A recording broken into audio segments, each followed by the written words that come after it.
శత్రువు దగ్గర రాలేడన్నో, ఆయుధం తన్ను ముట్టుకోవడానికే భయపడుతుందన్నో, అలాంటి మహావీరుడు ఎలా చచ్చిపోయాడు తాత?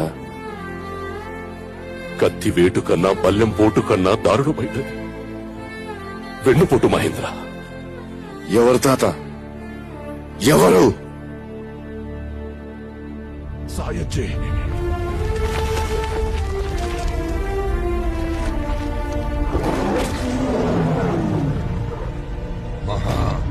రాజుగారు వర్ధిల్లాలి.